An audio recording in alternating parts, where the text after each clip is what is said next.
Now, when Ben was a student in the College of Communications, he applied to be a reporter for the Daily Collegian.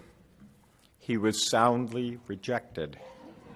Undeterred, he went to the Center Daily Times and offered to write any story for $15. They saw a good deal and sent him off to cover a girls' basketball game.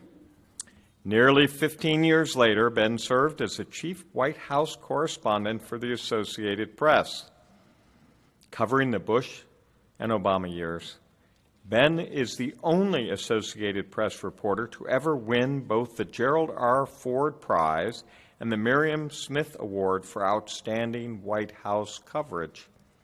One of his fellow reporters said, Ben had a talent for keying in on the relevance of whatever he was covering. He never forgot his readers, and that the issues he was writing about profoundly affected their lives. I'm very proud to honor Ben Feller with the Alumni Fellow Award.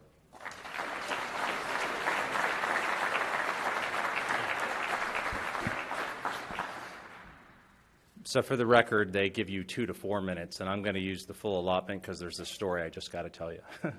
So I spent the last 2 days here on campus doing meetings, and all these memories are coming back. And one of them is that when I was a freshman, I lived in Pinchot Hall in East Halls. And on the last day of my first semester, I overslept so badly that I got locked in.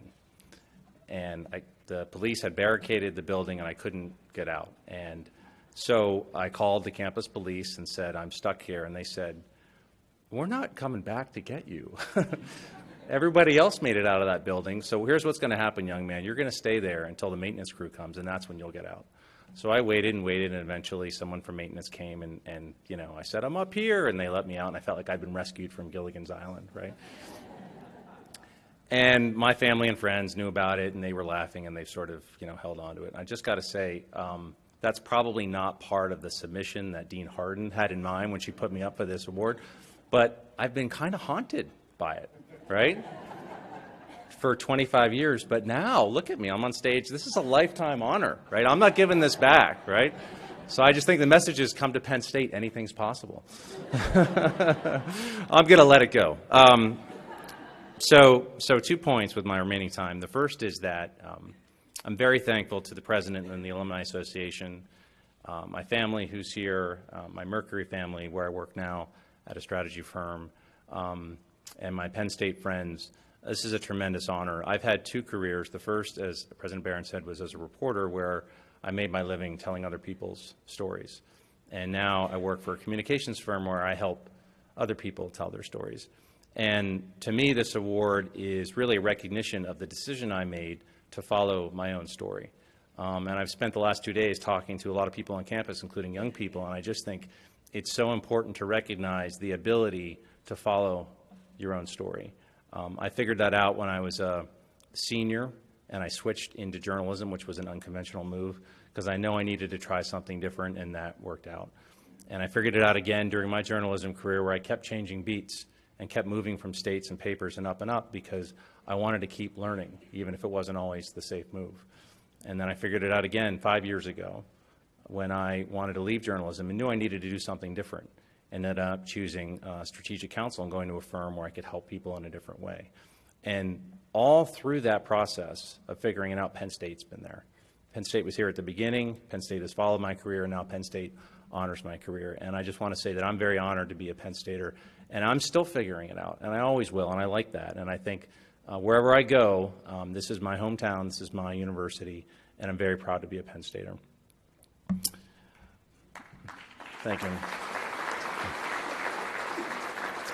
The last point is, and it's very dangerous to be the guy before the food, but the last point I'll make is this, is that you all are under the impression that this is solely an Alumni Fellows dinner, and that's only partly true. This is actually also a recruitment dinner, because in the audience tonight there's a younger feller who is very torn and undecided about where he's going to go to college.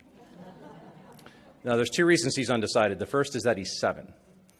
Okay. So he just started 2nd grade, and I'm going to give him a pass on this. The second reason he's undecided is that his parents both went to outstanding schools. His mom went to Colgate, and his dad went to Penn State. And as his father, I support his free choice. It's really not up to me to put my thumb on the scale. But you guys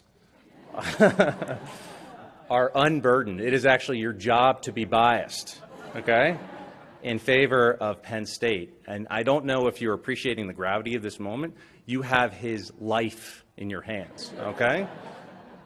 So, in fact, I'm not sure I'm doing this well. I'm going to take my last minute, my last 30 seconds, and give it to him. Sam Feller, come on up here, buddy.